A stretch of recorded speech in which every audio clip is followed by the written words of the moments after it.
ही पैसे दे दूंगा, मुझे स्वस्थ कर दो, मैं बहुत पीड़ित हूं। परंतु कोई लाभ नहीं हुआ।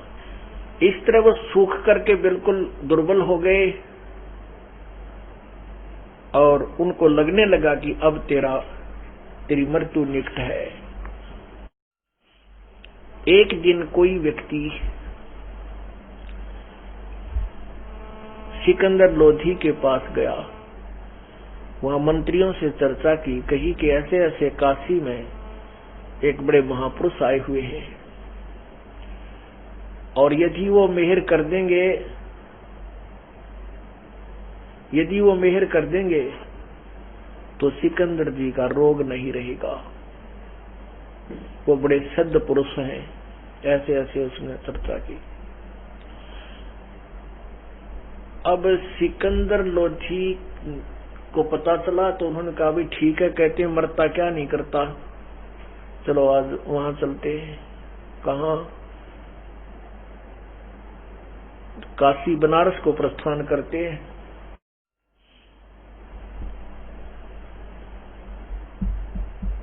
एक 1000 अंगरक्षक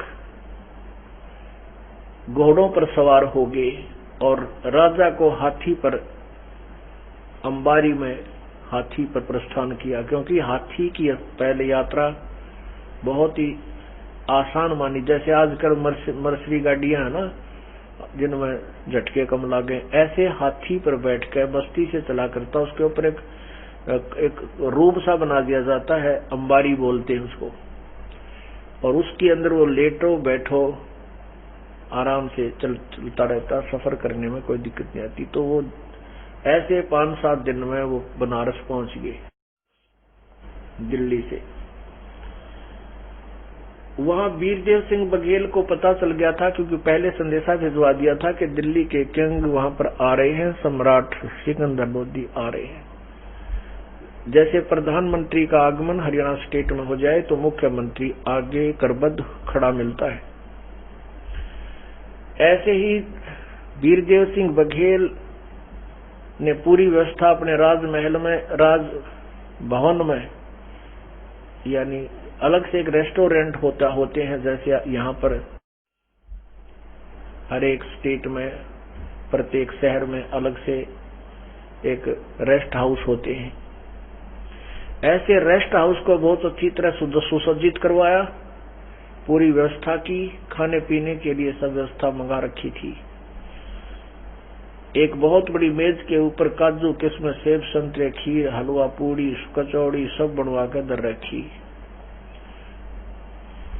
सिकंदर लोधी आया तो उनको स्वागत के साथ राजभवन में, यानी उस रेस्ट हाउस में ले गए, विश्राम गृह में। वीरदेव सिंह ने कहा कि प्रभु, परवरदिगार, नाश्ता कीजिए, जलपान कीजिए।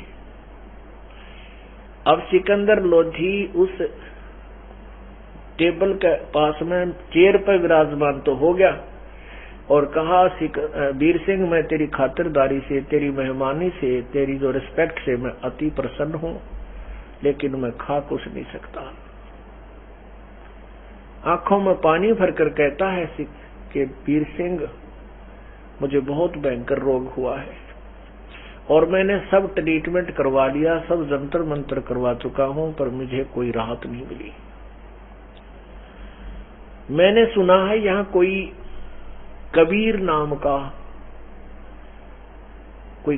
नाम का संत है और सुना है कि वो बहुत ही अच्छे पहुंचे हुए महात्मा हैं और मैं उसके लिए आया हूं। यहाँ अपने राजकाज को भी संभालना था और साथ में एक पंथ दो काज उद्देश्य लेकर मैं यहाँ आया हूँ। क्या आप जानते हो उसको? तब वीरदेव सिंह ने कहा कि भगवान, बड़े नम्रता से और आंखों में आंसू भर के, क्योंकि वीर सिंह जी उस चमत्कार को देख करके गाय जो जीवित कर दी थी, उसके बाद कबीर परमात्मा, उसके बाद परमात्मा ने और भी कई झटके उसको ऐसे ज्ञान दिया, कुछ ऐसे चमत्कार किए। तो वीरदेव सिंह कबीर साहब का शिष्य हो गया था। और सिकंदर लोधी को शेख तकी ने भ्रमित कर दिया था। क्या कर दिया था कि ये गाय तो जीवित ना तो या कटी थी ना या जीवित हुई, या तो ठीक थी, वो जादूगर है, उसने जादू करके ये सारा खेल कर दिया था। तो उस समय उस बात से वो सिकंदर बोले बाड़े होते हैं, जनता के लोग इन गुरुओं की बातों पर विश्वास कर लेते। तो सिकंदर लोधी का भूल पड़ गई थी, हाँ ठीक को हो, कोई गाय जीवित होया करे कभी और दूध थोड़ी दे सकती है। तो सिकंदर लोधी का भूल पड़ गई थी कि भाई वो कबीर वो किसने जीवित की थी, वो इतना वो घबरा सा गया था। उसके बाद फिर उसको ऐसे सेट कर दिया कि जैसे उसने कति वो बात ऐसी सोच ली कि वो तुम्हें था कुछ को ना। तो उनको याद कम थी ये बात। वीरदेव सिंह बघेल ने कहा कि प्रभु ये वो परमात्मा है जो जिन्होंने वो गाय जीवित की थी और उसका बच्चा जीवित किया था, साथ में फिर दूध की बाल्टी भर दी थी, वो पूर्ण परमात्मा है। अब सिकंदर लोधी घना वाद विवाद निकला, पूर्ण परमात्मा है जैसे भी है। तो उन्हें बोला हो अच्छा, फिर उसको याद आई करो अच्छा वो महात्मा है, कहा जी वो है। सिकंदर लोधी ने मन मन में सोचा इन काजी मुल्लाओं ने तो झूठ बोल दी थी और मुझे गुमराह कर दिया था। तो कहा कि आप उस संत को यहां बुला कर लाओ, मेरा इलाज करे। अब वीरदेव सिंह बघेल जो है इन बातों ज्ञान सुनकर, परमात्मा के सत्संग सुनकर वो समझ चुका था प्रत्येक तत्व ज्ञान के हर पहलू को। वीर सिंह ने कहा कि परवरदिगार जो आपका आदेश होगा आपका सेवक वही करेगा, लेकिन एक विनती है मेरी। कहते हैं संत को बाय ऑर्डर नहीं बुलाना चाहिए और उनके पास जाकर के विनम्रता से अपना कार्य सिद्धि के लिए प्रार्थना करनी चाहिए। यदि हम उनको बुला भी लेंगे पर राजन ये सम्राट और वो आ भी जाएंगे हमारे आदेश से बाई फोर्स, ना तो पुलिस तो पकड़वा लेंगे, और वो आ भी गए और उन्होंने अपना आशीर्वाद नहीं दिया तो हमें कोई लाभ नहीं होगा, बल्कि हम पाप के भागी हो जाएंगे संत सताने के। अब सिकंदर लोधी तो मरा पड़ा था, उसके तो एक एक दिन जा था मौत का। तो वो कहने लगा फिर नहीं फिर हम नहीं बुलाएंगे, हम चलेंगे वीर सिंह। जब हम 800 किलोमीटर आगे काशी दिल्ली से काशी तक और भी हम चलने को तैयार हैं। अब वीरदेव सिंह को पता था कि शाम का समय था। वीरदेव सिंह को पता था कि इस समय कबीर परमात्मा रामानंद जी स्वामी के आश्रम में आते हैं और वहां कुछ समय आरती संध्या आदि करवा करके वहां विश्राम करते हैं, वहां उपदेश देते हैं कुछ जो उनके उपदेश सुनने आते हैं। सिकंदर लोधी साथ में कुछ सैनिक अंगरक्षक और वीरदेव सिंह बघेल वहां पहुंच गए हाथी पर बैठकर। रामानंद स्वामी रामानंद जी के आश्रम के पास, और दूर ही उन्होंने वो हाथी वगैरह खड़े करवा दिए और स्वयं पैदल चल करके आश्रम के मुख्य द्वार पर आ गई। अब वीरदेव सिंह को पता था कि ये रामानंद जी जो पंडित हैं, स्वामी रामानंद जी, ये मुसलमानों से घने कट्या करते, मुसलमानों के नाम से भी चिढ़ थी उनको। किसको? स्वामी रामानंद जी ब्राह्मण को। वीरदेव सिंह को पता था कि यदि मैं सीधा ले जाऊंगा राजा को तो मन माने वो संत मेरे सिर पर चढ़ गया। तो उसने कहा, जो मेन गेट पर जो पहरेदार खड़ा था, जो सेवक था रामानंद जी के आश्रम का द्वारपाल, उससे कहा भाई राम राम बोला और कहा कि स्वामी रामानंद जी से आज्ञा लेकर आओ कि दिल्ली के बादशाह सिकंदर लोधी आपका दर्शन करना चाहते हैं और वो कबीर साहब से मिलने के लिए। हाँ, उन्होंने पूछा उस द्वारपाल से कि कबीर साहब आ चुके हैं? द्वारपाल ने कहा कि अभी नहीं आए हैं, पर आने ही वाले हैं, इस समय आ जाते हैं, अभी तक आए नहीं हैं। तो वीरदेव सिंह ने कहा कि राजन कुछ देर यहाँ विश्राम कर ले। सिकंदर लोधी ने कहा कि ठीक है, आश्रम में इंतजार कर लेते हैं, वो आ जाएंगे, कोई बात नहीं, अंदर चलो। तब वीरदेव सिंह को पता था कि ऐसे जाने से तो मेरी साथ आवेगी। तो द्वारपाल से कहा कि भाई स्वामी जी से आज्ञा लेकर आओ कि दिल्ली के बादशाह सिकंदर लोधी और काशी के नरेश वीरदेव सिंह बघेल ऐसे ऐसे आए हैं और कबीर साहब के आने तक आपके आश्रम में कुछ देर विश्राम करना चाहते हैं। अब सामने थोड़े से गेट के साइड में बिल्कुल साथ में ही रामानंद जी का आसन लगा हुआ था, वहां 10-20 भक्त बैठे थे। द्वारपाल ने आगे कहा कि हे स्वामी जी, दिल्ली के बादशाह सिकंदर लोधी और काशी नरेश वीरदेव सिंह बघेल आए हैं, उन्होंने कबीर जी से मिलना है। वो अभी आए नहीं, जब तक वो आए तब तक आपके यहाँ आश्रम में अंदर प्रवेश करना चाहते हैं, आपकी क्या आज्ञा है स्वामी जी? अब स्वामी जी ऊंची स्वर में बोला कि उन काफिर को कह दे मुसलमान को बाहर रहे, इन मांसाहारी व्यक्तियों का मैं दर्शन भी नहीं करता, बाहर भी विचार कर लेगा, वहां वहीं बैठा रहेगा। अब वो सुने था सिकंदर लोधी भी, उसके आग तो जब लागली कि ये महात्मा है, गम चक्कर ऐसे बकवाद करने लग रहा। अब उस पहरेदार ने आगे बता दी कि राजन स्वामी जी ने इनकार कर दिया है, अंदर नहीं आने देते, क्योंकि हमारे स्वामी जी मुसलमानों को हमारे आश्रम में प्रवेश होने नहीं देते, उनको आज्ञा नहीं है। अब सिकंदर लोधी दिल्ली का सम्राट, अब वो कीड़ा फिर जाग गया उसके मान बढ़ाई का, क्यों मैं राजा और दिल्ली का बादशाह, 2 कोड़ी का संत, और मुझे मना करता है। निकाल कर तलवार होकर लाल पीला और चल पड़े आगे आगे, देखता हूं उसको। अब वीर सिंह पाछे पाछे हो लिया, भी क्या करे सम्राट के आगे, कर ले कुछ भी। और आओ देखा ना ताव देखा, कौन सा है वो रामानंद, देख लिया वो नारा बैठा ऊपर की, ये है वो बुढ़ा। उसके मारी गर्दन में तलवार, 2 टुकड़े हो गए स्वामी जी के। अब पुण्यात्माओं, ये मन जो है ये काल है, ये सारे खोटे काम करवा दे। अब सिकंदर लोधी गया तो था अपना रोग कटवान, और ये पाप और मोल ले लिया।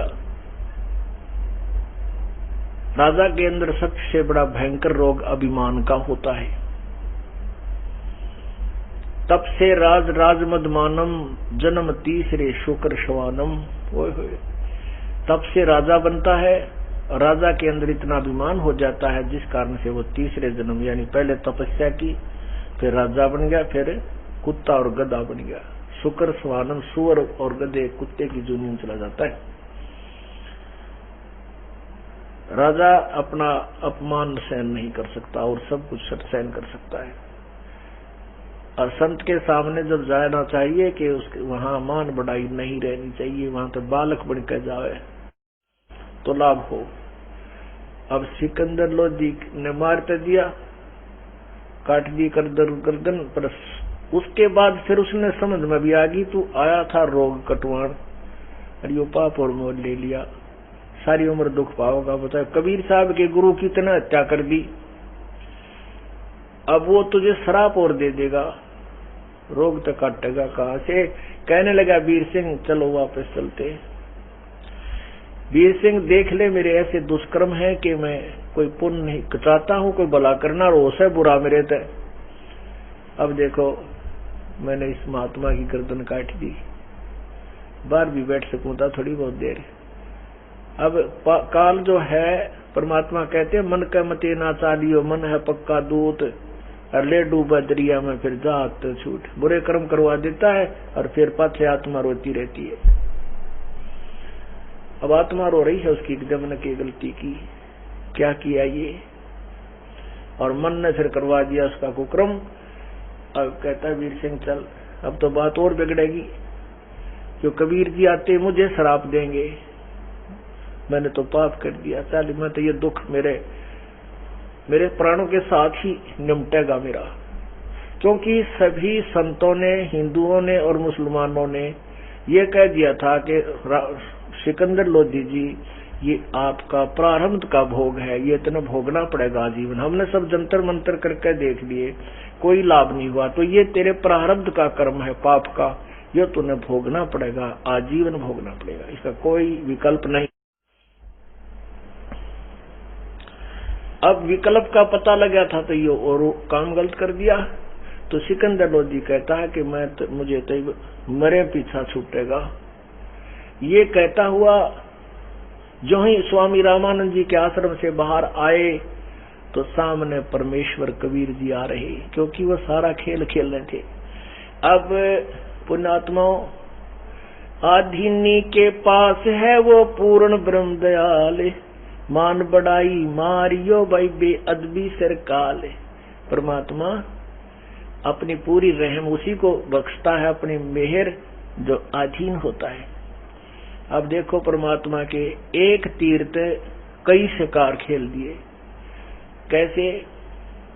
एक तो स्वामी रामानंद जी ब्राह्मण था, वो पहले रामानंद जी क्या करते थे, कबीर साहब के तत्व ज्ञान से अपरिचित थे तब तक, एक ब्राह्मण के अतिरिक्त किसी को शिष्य नहीं बनाते थे हिंदुओं में से। परमात्मा ने जब उसका ये अंधेरा हटाया तो उसके बाद रामानंद जी हिंदुओं के तो सभी जाति वालों को गुरु शिष्य बनाने लगे थे, लेकिन मुसलमानों से फिर भी नफरत करते थे। अब परमात्मा ने या फड़क भी काटनी थी अपने उस पुण्यात्मा की, ये अज्ञानता भी हटानी थी कि हिंदू और मुसलमान अलग अलग नहीं है। यह भी कमजोरी है हमारे महाराज जी में, यानी गुरु स्वामी जी में पार नहीं हो पाएंगे। पुण्यात्मा ये कमजोरी बहुत देर तक मिटे इंसान की, और सारी मिटे बिना बात नहीं बने। अब देखो परमात्मा देख लिए, रामानंद जी ने सतलोक भी देख लिया और सारा कुछ समझ लिया, लेकिन वो राग द्वेष वह कमजोरी फिर भी रह रही थी कि हिंदू और मुसलमान में भेदभाव करते थे। यह भी कमजोरी थी। एक वृद्ध आदमी डॉक्टर के पास चला गया, वृद्ध बूढ़ा, वो कहने लगा डॉक्टर साहब मैं बैठ कर खड़ा हूं जब मुझे चक्कर आता है। डॉक्टर कहने लगा कि बुजुर्ग आपकी शरीर कमजोर है, वीकनेस आएगी, शारीरिक बल आपका कम हो गया इसलिए चक्कर आता है कमजोरी के कारण। कहने लगा डॉक्टर साहब मेरी पिंडियों में भड़क रहती है, दर्द रहता है पिंडलियों में। डॉक्टर बोला यह कमजोरी है। फिर बूढ़ा बोला कि मेरा सिर में दर्द हो जाता है। डॉक्टर बोला कमजोरी है। अब बूढ़ा गुस्से में हो गया, बोला तू डॉक्टर है गमचक्कर, कमजोरी है और भी जाने कुछ कमजोरी है। डॉक्टर बोला बाबा यह भी कमजोरी है, क्यों कमजोर आदमी ने गुस्सा आया करे, तो यह भी कमजोरी है के कारण आपको यह लाल आंख कर ली तूने मेरे ऊपर, तो यह कमजोरी मिटेगी, सारी कमजोरी हमारी मिट लेंगी ना जब हम भगवान स्वस्थ होंगे, यानी परमात्मा तक पहुंचेंगे। तो रामानंद जी में यह भी कमजोरी थी कि हिंदू और मुसलमान में भेदभाव घना करया करता, कति आंख लाल कर दे लेता ना मुसलमान का नाम सुनते ही, उत्तरा गजब। अब दूसरी बात यह थी कि कबीर परमात्मा यानी परमेश्वर तभी अपनी रहमत बख्शता है जब उसके सामने को अधीन से अति अधीन होकर के यातना करेगा। अब सिकंदर लोधी बादशाह था, अगर उससे यह घटना ना घटी होती तो वो अधीन नहीं होता। अब उसका पसीने आ रहे थे रामानंद के, न उसके क्या नाम है सिकंदर लोधी को बहुत चिंता होगी थी, रोग कटा नहीं और ये भी शराप देगा, वीरदेव सिंह बघेल ने कहा कि राजन ये आगे गुरु महाराज, ये सामने आ रहे हैं कबीर परमात्मा, ये सामने देखो वो आ रहे। अब सिकंदर लोधी सोचा तो फंस गया, अब खिसकन भी ना पाया, सामने तो आ गया, तुझे श्राप देगा, घना डर गया। अब वीरदेव सिंह बघेल ने दंडवत प्रणाम की क्योंकि उनका शिष्य था। अब वीरदेव सिंह बघेल ने प्रणाम की तो साथ में सिकंदर लोधी ने भी करी, क्यों भी घबरा रहा था, घना डर गया था। तो परमात्मा ने दोनों के सिर पे हाथ रखा, जो ही वो दंडवत प्रणाम कर रहे थे झुक करके, और कहा उठो। आज ये दो बादशाह, दो नरेश इस दास के पास कैसे पहुंच गए। तब सिकंदर लोधी, जो ही सिकंदर लोधी के सिर पर हाथ रखा, जो उसको भयंकर पीड़ा थी वो समाप्त होगी, वो रोग कट गया, कति स्वस्थ हो गया। बोलो सतगुरुदेव की, बोलो बंदी छोड़ कबीर साहेब की जय। ऐसा शरीर हो गया जैसे बिल्कुल स्वस्थ, कोई रोग नहीं। अब सिकंदर लोधी के और पसीने आ गए, ये तो भगवान ने पड़ा है, रे तेरा गजब हो, कति स्वस्थ हो गया, केवल सप्रस मात्र ते आशीर्वाद से ठीक हो गया मैं, ये तो भगवान है। अर्जय ये उल्टा काम कर, इसना बद्दुआ दे दी तो मेरा फेर नाश है। इसको पता लगेगा कि गुरुदेव की हत्या कर दी, यो फिर मुझे श्राप देगा या रोग फिर शुरू होगा। इस डर से पैर पकड़ लिए, रोए रोए बहुत रुधन मचा दिया। परमात्मा बोले क्या बात है राजन, बात बताओ। सिकंदर लोधी ने कहा कि भगवान मुझ अपराधी से एक घोर अपराध हो गया, आप मुझे क्षमा नहीं करोगे, मुझे माफ कर दो प्रभु। परमात्मा ने कहा कि कोई बात नहीं, बताओ क्या अपराध हो गया कि आप मुझे माफ नहीं कर पाओगे। प्रभु कबीर जी ने कहा कोई बात नहीं, आप बताओ, कुछ भी आपने कुछ भी कर दिया मैं सभी माफ कर दूंगा, मैं वचन करता हूं। तब सिकंदर जी का कुछ दिल का दुख डर दूर हुआ, धीरे धीरे बता परमात्मा मैं बहुत दुखी हूं, सिकंदर दिल्ली का बादशाह सिकंदर लोधी हूं, और प्रभु मुझे आपके विषय में पता चला तो मैं आपके पास अपने दुख निवारण के लिए आया था। हे परमात्मा वो तो आपने सप्रस मात्र से मेरा रोग छू मंत्र कर दिया, जिस दुख को मैं कटवाने आया था, जिसको कोई भी इस पृथ्वी पर भारतवर्ष में नहीं ठीक कर सका। परमात्मा मैंने एक दुख और पैदा कर लिया अपने लिए। हम ये वीरदेव सिंह और मैं आपकी से मिलने के लिए यहाँ वो सारी कहानी सुनाई, आश्रम में आए थे, और आपके गुरुदेव ने ये कहा था कि मैं इन मुसलमानों से, उन काफिरों से मैं उनके दर्शन नहीं करता, वो मांसाहारी हैं, वो निकम्मे व्यक्ति होते हैं। और मुझे गुस्सा आ गया, मुझ नीच में क्रोध हो गया, और प्रभु मैंने आपके गुरुदेव की हत्या कर दी, मुझे माफ कर दो। कबीर साहब बोले कोई बात ना राजन, हमारे गुरुदेव की हत्या आपसे ही होनी थी, ऐसा इसका प्रारंभ था, मुझे मालूम था। और आपके ऊपर मुसीबत ये आवेगी कि अब हिंदू और मुसलमानों के झगड़े शुरू हो जाएंगे, क्योंकि ये हिंदुओं का गुरु कहलाता है, और आपने ये काम बिगाड़ दिया। आप चलो वापस और इसका अंतिम संस्कार करवाओ और जनता से माफी मांग कर जब जाना, नहीं तो बात बिगड़ जाएगी। अब सिकंदर का बात भी जान मांगी या यू और काम बिगड़ेगा भाई, तो वो वापस हो लिया पीछे पीछे। और परमात्मा का कोई दुख नहीं, कोई क्रोध नहीं, किसी प्रकार का कोई प्रतिक्रिया नहीं हुई। कहने लगे कोई बात नहीं, या तो होनार्थी होगी है, आजा। अब परमात्मा आगे आगे चल रहा है और पीछे पीछे सिकंदर लोधी और वीरदेव सिंह बघेल आ रहे हैं। अब सिकंदर लोधी कहता वीरदेव सिंह ये तो भाई भगवान में पड़े हैं, ये तो सचमुच अल्लाह उतरे हैं, मेरा सब रोग ठीक हो गया, मैं बिल्कुल स्वस्थ हूं, मुझे कोई पीड़ा नहीं है और इनको कोई दुख भी नहीं हुआ। मैंने ये कहा कि आपके गुरुदेव को हत्या कर दी है, कहते कोई बात नहीं, आ जाओ, या तो होनार्थी। बड़े महापुरुष, बड़े गंभीर सहनशील है। सिकंदर लोधी मनमन और वीरदेव सिंह मनमन में कह रहा है कि अभी तो आपने, अब देखना और क्या क्या होगा। ये तो आपने प्रथम जो पहली झलक देखी है इस परम पिता की। अब वीरदेव सिंह मौन रहता हुआ और ये मन में सोचता हुआ चल रहा, देखता था अब क्या क्या देखता है तू। अंदर क्या किया हुआ था, रामानंद जी के शरीर के दो टुकड़े हो गए थे। जो गर्दन दूर पड़ी वो आसन पर धड़ पड़ा, वो अलग से चद्दर डाल रखी और धड़ पर, उस गर्दन पर अलग से जमीन पे पड़ी थी, वहां चद्दर डाल रखी। और सभी आश्रम के 10, 20, 50 जितने भक्त थे सब भयभीत थे। और फिर दोबारा वापस देखा वही सिकंदर लोधी आता तो सबकी जिंदगी फिर आ गया भाई। और फिर कबीर साहब को देखकर उनकी हिम्मत सी बढ़ी और एक ने कहा, कबीर जी अपने गुरुदेव की हत्या कर दी इसने, सिकंदर ने, अपने गुरुदेव की मृत्यु होगी।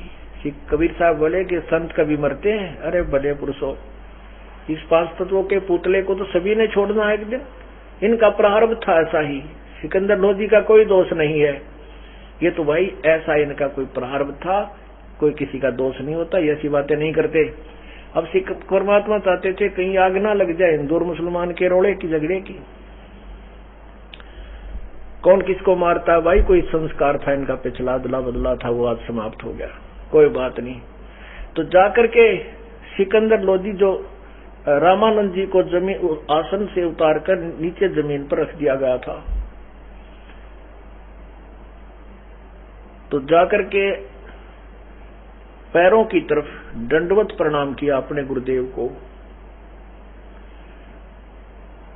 वो गर्दन दूर पड़ी, शीशा उसका जो धड़ था आसन के साथ में जमीन पर लिटा रखा, यानी जैसे स्वभाव होता मरने के बाद नीचे उतार देते हैं, अलग से चद्दर सुथरी बिछा कर वहां पर लिटा रखा।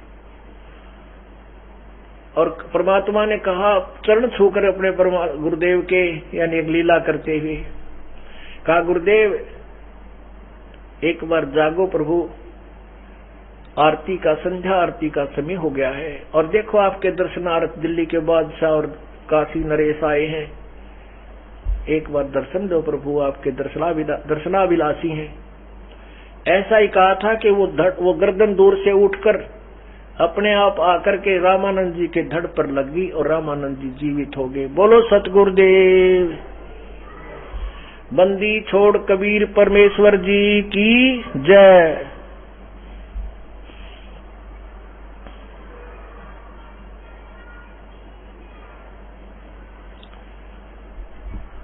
अब सत्संग, अब रामानंद जी जब बैठे हुए जीवित हो गए, होश में आए, उन्होंने देखा कि उनके शरीर से जो कत्ल कर दिया गया था उसके बाद एक हिस्से से खून निकल रहा था और दूसरे हिस्से से दूध की धार जमीन पर बह रही थी, बही हुई थी, वहां पर वो उपस्थित था। रामानंद जी ने कबीर परमेश्वर से पूछा कि हे प्रभु, मेरे शरीर का आज अंत था और मेरी आगे जीवन नहीं था। हे प्रभु, पर एक बात बताओ मुझे, मेरे शरीर से आधे से दूध निकला है, आधे से खून निकला है, रक्त निकला है, इसका क्या कारण है? एक अच्छे शिष्य की भूमिका करते हुए परमात्मा एक दास की भूमिका करते हुए कहते हैं, प्रभु आप अंतर्यामी हैं, आप सब जानते हो, मुझे तो निमित्त बनाते हो, आपको सब पता है कि हे स्वामी जी, आपके शरीर से आधे से खून आधे से रक्त इसलिए है कि आपने हिंदुओं की तो जाति को खत्म कर दिया है, सबको सम्मान समझने लगे, लेकिन अभी तक आप मुसलमान को एक हेय समझते हो, उससे नफरत करते हो, अभी तक आप पूर्ण पवित्र नहीं हुए हो परमात्मा पाने योग्य। जब तक हम एक दूसरे से राग द्वेष करेंगे और भेदभाव करेंगे तो हम कैसे मोक्ष को प्राप्त कर सकते हैं? आप मुसलमानों से नफरत करते हो, इसलिए आपके शरीर से अभी आधा रक्त निकल रहा है, आधा आप पवित्र हो गए। तब परमात्मा ने 1 घंटे तक हिंदू और मुसलमान एकता के ऊपर प्रवचन किए। रामानंद जी की आंखों में आंसू आ गए और सिकंदर लोधी के खड़ा होकर के सीने से लगा दिया कि आ मेरे बेटा, मेरे से मुझ नीच से बहुत अपशब्द निकल गए, मैं बहुत दुष्ट आत्मा था, आज मेरी आंख खोल दी इस महापुरुष ने, मुझे जीवन दान दे दिया और मेरे अंदर का वो अड़ंगा निकाल दिया जिससे मैं मुसलमानों से नफरत करता था। आजा मेरा बच्चा, बैठ गया। उसके बाद रामानंद जी का वो गंध निकल गया और वो परमात्मा पाने योग्य बन गया। बोलो सतगुरुदेव की जय। अब आपको उस कबीर परमात्मा का एक चमत्कार अब वर्तमान का दिखाते हैं। भिवानी से हमारा एक सेवक है रमेश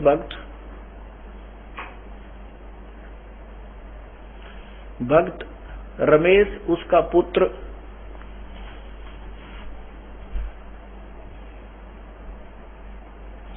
अभी यहां आया हुआ है। वो भक्त, क्या नाम उसका, जगदीप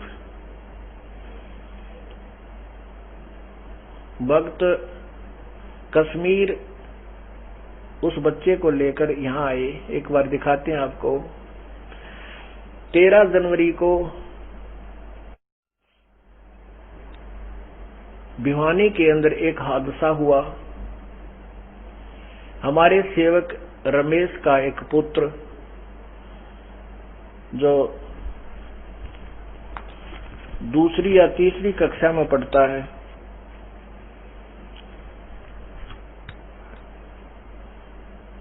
दूसरी कक्षा में पढ़ता है,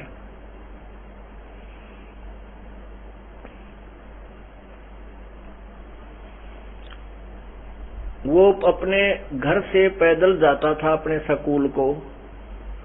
स्कूल की ड्रेस पहन रखी थी और वो क्या बताता है बच्चा कि मैं अपना, वो बच्चे ने बताया कि मैं, उनके माता पिता ने बताया कि लड़का कह रहा कि मैं जब घर से निकलता हूं, क्योंकि ये हमारे बच्चों को शिक्षा दी जाती है, प्रत्येक व्यक्ति ऐसा ही करता है, जब घर से प्रस्थान करता है तो मंगलाचरण बोलता हुआ निकलता है। जैसा ये दास सबसे पहले सत्संग के पूर्व बोलते हैं, गरीब नमो नमो सतपुरुष को नमस्कार गुरु की नहीं, सुर नर मुद्दन साधुआ संतों सर्वस्ती नहीं। कहते मैंने पहले मंगलाचरण किया पैदल चलते चलते, और रास्ते में 3 मंत्र किए थे। प्रथम मंत्र ले रखा है इस बच्चे ने, सत सुकृत अवगत कबीर, ऐसे ऐसे, वो जो आप प्रथम मंत्र हम देते हैं। अब देखो बच्चों ने कैसा, अब परमात्मा की वाणी को कैसा पालन किया है कि नाम उठत नाम बैठत नाम सोवत जागबे, नाम खाते नाम पीते नाम से ती लागबे। चलते फिरते उठते बैठते अपना भगवान भी भजो और अपना दैनिक काम भी करो। अब बच्चे ने, हमारे सभी बच्चे या हमारे भक्त भी अपना इस समय का सदुपयोग करते हैं। घर से ऑफिस तक, घर से स्कूल तक, उस समय को अपने भगवान के भजन में लगाते हैं। कहते हैं मैंने 2 मंत्र पहले मंगलाचरण किया और फिर 3 मंत्र किए थे पूरे, जो 108 करने होते हैं। इतने में पीछे से एक मोटरसाइकिल पर 2 सवार आए और एक ऑटो भी साथ में खाली, और बच्चा ऐसे चलता हुआ आ रहा था। पीछे उसने अपना बैग टांग रखा था, स्कूल का थैला पुस्तकों का। तो मोटरसाइकिल एकदम रोक के इस बच्चे के दोनों हाथ पकड़ दिए पीछे तक। तो बच्चे ने बताई कि मैंने सोचा मेरा कोई दोस्त है, मेरे साथ मजाक कर रहा है। तो इतने में फिर मेरे हाथ, उस मोटरसाइकिल रुकी तो हाथ दोनों एक छोड़ दिया, एक पकड़ दिया। जब मैंने देखा कि ये तो अपहरण करता है, क्योंकि एक दिन पहले एक लड़की को भी ऐसे अपहरण की करना चाहा था भिवानी में, और उसकी चर्चा क्या था मैंने सुन रखी थी। मैं दुकान पर गया था, घर में भी चल रही थी। तो जब मुझे याद आ गया कि ये तो अपहरण करता है, तब मैंने अपने परमात्मा को याद किया, बंदी छोड़ को, कबीर साहिब को, गुरुदेव को। तो उस लड़के, उन बदमाशों ने क्या किया कि इसके ऐसे चक्कू मारा बहुत तेज, जिससे इस लड़के ने ड्रेस पहन रखी थी, जैसे ये चित्र देखिए, ये समाचार पत्रों में भी छपा है, ये देखिएगा दैनिक जागरण, उस कई समाचार पत्रों में आया है ये देखना, दैनिक जागरण और हिसार 14 जनवरी 2009, और यहाँ ये है ये लड़का, ये लड़का है, इसका पेपरों में भी ये सारी व्यवस्था, ये इंजेक्शन लगाकर 2 बच्चों के अपहरण का प्रयास। अब इस लड़के की ने ये स्कूल की ड्रेस पहन रखी थी, या स्कूल की ड्रेस पहन रखी थी, इतना तेज चक्कू मारा कि टुकड़े बीचों बीच आर पार होगी, इतना खतरनाक उनके पास तेज धार का चक्कू था। ये देख पीछे करके दिखा चित्र,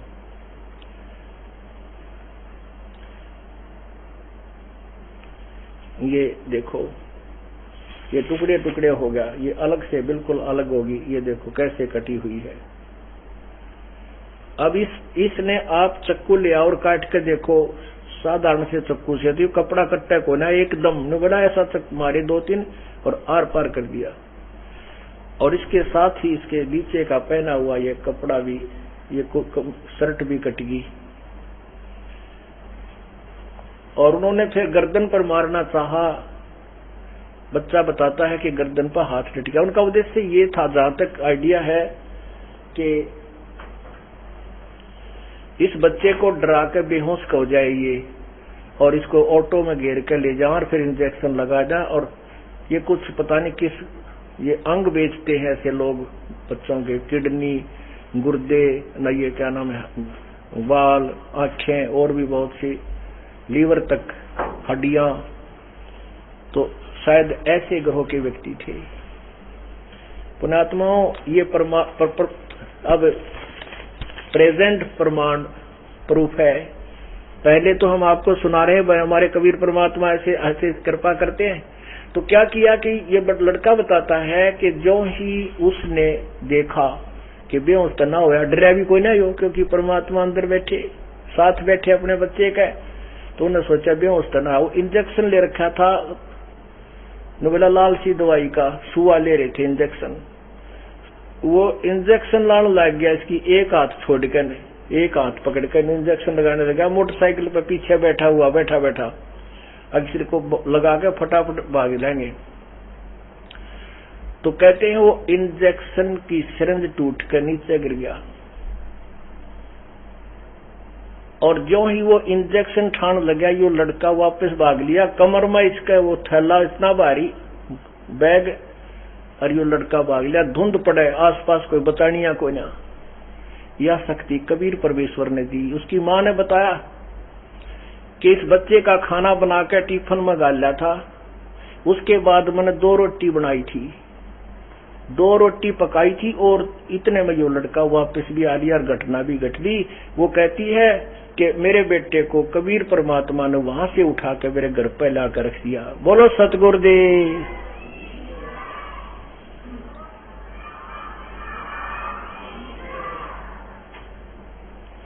अब कबीर परमात्मा की महिमा, उसकी शक्ति साथ ही नहीं, तब बड़ा आदमी भी पैर नहीं उठा सकता इतने बदमाशों के पास। ऐसी घटना देख करके भाजन की तो बात बहुत दूर है।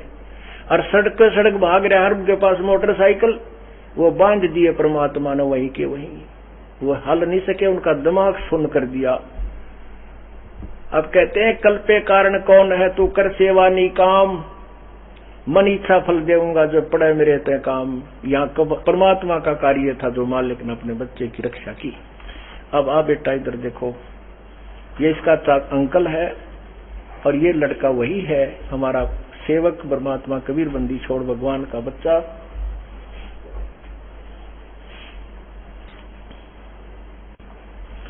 अब ये वो बच्चा है आपके सामने। क्या नाम है भाई तेरा? हाँ उधर उधर देख बेटा, आड़े खड़ा हो जा, बोल। हाँ जयदीप। बच्चे का नाम जयदीप बता रहा है। हाँ, बता अपनी सारी कहानी। हाँ, हांसी रोड की तरफ, हांसी मोड़ की तरफ से आए थे। अच्छा, हांसी मोड़ की तरफ से। हाँ, भिवानी में हाउसिंग बोर्ड की तरफ से। अच्छा, तो मैं अपने बस स्टैंड पे जा रहा था और उन्होंने मेरा अपनी मस्ती में जा रहा था मंत्र करता हुआ। मैं घर से निकला तो मैंने मंगलाचरण किया। हाँ, और 2-3 पेज ही किए थे। 2-3 पेज ही यानी मंत्र करे थे। अच्छा, बंदी छोड़े। तो गुरुजी ने एकदम मेरे पीछे आके एकदम हाथ पकड़ा। तो मैं सोचा मेरा मित्र होगा। तो जो कल मैं टिक मिल रहा था और एक लड़की की उनके आया था। हाँ, कि पहले दिन लड़की का हादसा सुना था कि अपहरणकर्ताओं ने कोशिश की थी, वह लड़की भी लोगों ने, और उसने आवाज लगा दी, लोग इकट्ठे हो गए, वह तन्यो बच गई। अरियो कबीर परमात्मा ने बचाया। अच्छा, तो वो बात मुझे याद थी, न्यू कह है कि वो हादसा में सुन के आया था। गुरुजी मैंने दोनों हाथ पकड़ के पहले तो सबको मारे 2-3। ओए होए, बच्चे का खरोंच भी नहीं आई उन्हीं से भयंकर पहनने चक्कुओं की। ओए होए। अच्छा, गुरुजी तो दोनों गर्दन से मारने लगे तो एकदम चक्कू उनका वही रुक गया। गर्दन पर चक्कू मारने लगे तो वहीं का वही हाथ रुक गया उनका। अच्छा, तो उन्होंने एक इंजेक्शन निकाला और उसके अंदर लाल दवाई भरी और मेरे को लगाने लगे। तो दोनों हाथ एक हाथ में पकड़े तो दोनों हाथ इसके फिर एक हाथ में पकड़ लिए उसने। तो एक हाथ वो हाथ छूट गया, न दवाई गिर गई। वो तो गिरते वो एक हाथ छूट गया। और सीढ़ी टूट गई। तो टूट के वो नीचे पड़ गई। वो उठाने लगे तो मैंने भाग लिया। वो घर आया, मैंने मम्मी से बताई कि मम्मी ऐसे ऐसे हुआ है। बोलो सतगुरुदेव की जय। सत साहिब। ये भक्त कश्मीर जी, इनके चाचा जी हैं, यही आश्रम में सेवा भी करते हैं। अब ये बच्चा इनका भतीजा है। यहाँ ये पहले भी सेवा में आता रहा। ये बच्चा यहाँ सेवा करा करता है, छोटा सा लड़का। आते हैं जैसे आपने देखा होगा, ये बालक वहाँ भंडार में रोटी राम सब्जी राम छोटे छोटे हैं, सब सेवा करते हैं। ये बच्चा, ये परमात्मा ने इनको सेवा और इसकी लाभ दिया है, जो सिमरन का। अब आपने पहले तो आपको दास ने बताया कि कबीर परमात्मा ने ऐसा ऐसा किया, जीवन दान दिए, और ये जीवन दान उसी कबीर परमेश्वर ने अपने प्यारे बच्चे को दिया।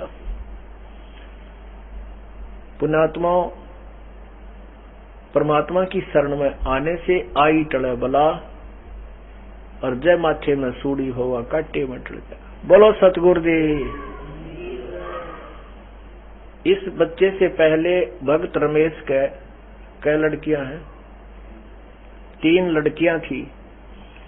इन्होंने क्रोथा आश्रम में जब दास रहता था, वहां से उपदेश दिया। उसके बाद परमात्मा ने ये बेटा बख्शा। 2 बच्चे हैं लड़के और 1 लड़का। 2 लड़के हैं।